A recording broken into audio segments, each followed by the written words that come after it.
Hi folks, welcome back to 5.4, and in this second video we're going to take a look at something called the net change theorem.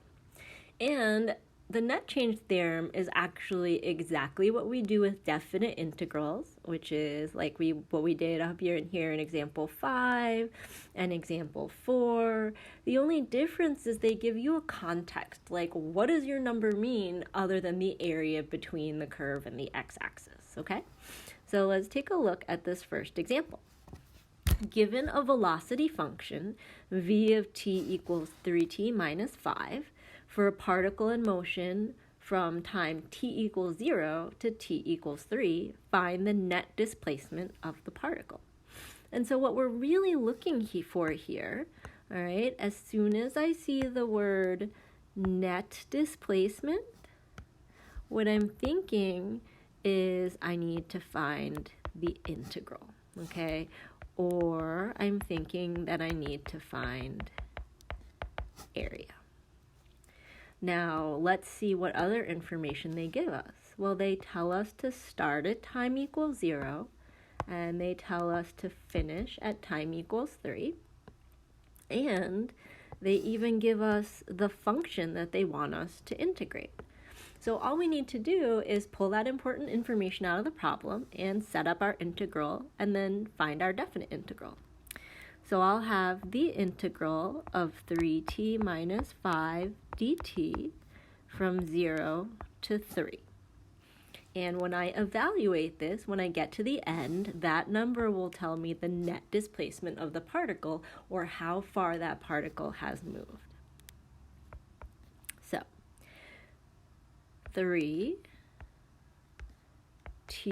squared 1 over 2, okay, using the power rule, minus 5t, no plus c because I have bounds, so drop the line, put a 3, put a 0. Let's clean this up before we plug in numbers. 3 halves t squared minus 5t, drop the bar, 3, and 0. All right. Now, let's plug in our bounds. 3 halves times 3 squared minus 5 times 3 minus 3 halves times 0 squared minus 5 times 0. Now, this 0, remember, is our f of a.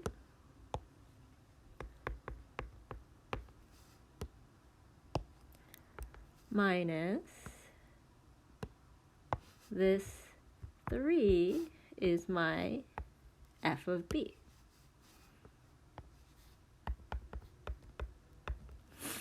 And when I go ahead and plug in all my numbers and simplify, I will get 3 times 3 times 2 is 27 over 2 minus 15 minus 0 minus 0. That always is nice.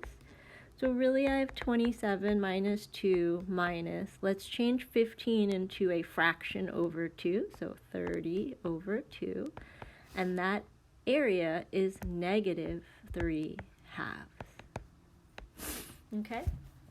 So when we have this negative 3 halves, what does that actually mean? Because why would that area be negative? So what that means is that we have gone ahead and found how far this particle has traveled, but like counting the direction. So positive means a positive direction, negative means a negative direction. So what this means is that it traveled, like it went in one direction, but then it went more in the other direction. And that in between, like how much further it went, that is negative 3 halves. Okay? All right, let's take a look at this second question. Find the net displacement and the total displacement in meters given the velocity function 1/2 e to the t minus 2. And so let's see what we have. We're starting our integral at 0. We are finishing our integral at 2. The function that I want to find that area of, or that change in, is this function. And we have the net displacement, which means find that area. Now, we're actually not going to do this total distance here, okay? But please see the other previous video where I do talk about net versus total area, okay? It's that concept here. I just don't want to focus on it right in this video. So let's go ahead and set this up.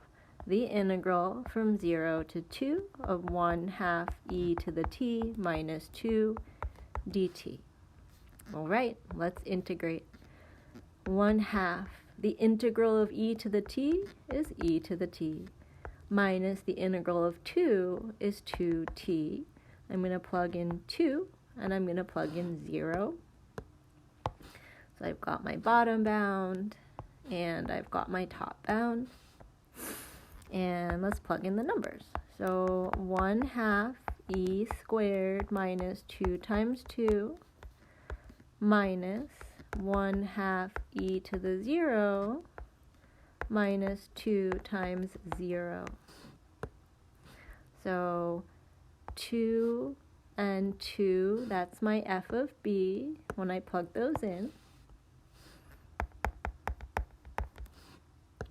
And then 0 and 0, that makes my f of a. And I'm going to subtract those. So I'm going to get 1/2 e squared minus 4 minus 1/2 e to the 0 is 1. It's not actually 0, okay? So you have to be really careful because I think a lot of the examples we've done so far, when we go ahead and simplify the f of a part, it goes away entirely, but that's not always the case, all right? And then plus a 0 at the end. So part of this one goes to 0, the other part doesn't. So I get 1/2 e squared minus 4 minus 1/2. So let's do 1/2 e squared minus 8/2 minus 1/2, or 1/2 e squared minus 9/2. And you could even write that as 1 fraction e squared minus 9 all over 2. Okay, and that represents how far that this particle traveled from it in 2 seconds, if the function that we're looking at is like that. Okay? Let's take a look at one last example here. All right. So if the motor on a motorboat started at t equals 0, and the boat consumes this rate of gasoline, okay?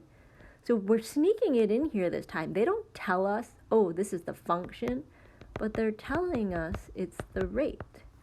And if we integrate a rate, we will get the amount. Okay?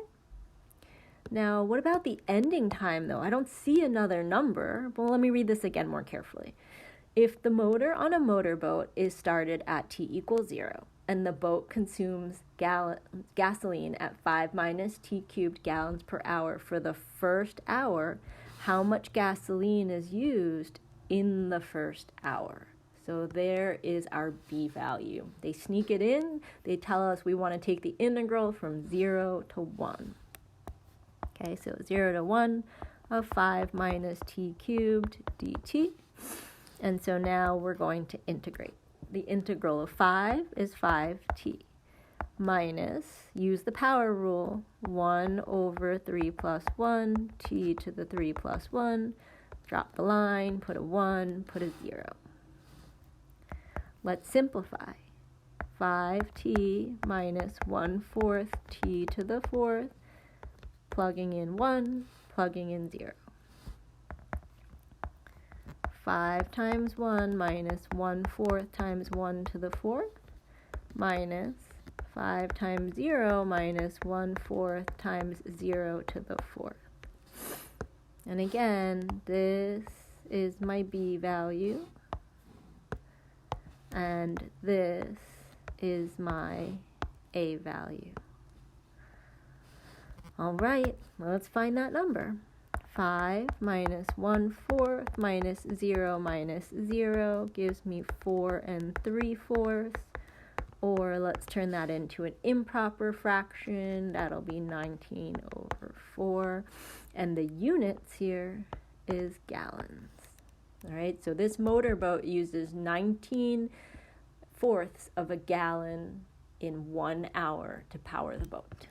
All right, so that's it for 5.4. It's a pretty short section, but you just have to make sure that you really feel comfortable with the integrals, because in the next section, 5.5, we're going to ramp it up even more. All right, folks, if you have any questions, send me an email, shoot me a message on WebAssign, and I will talk to you soon.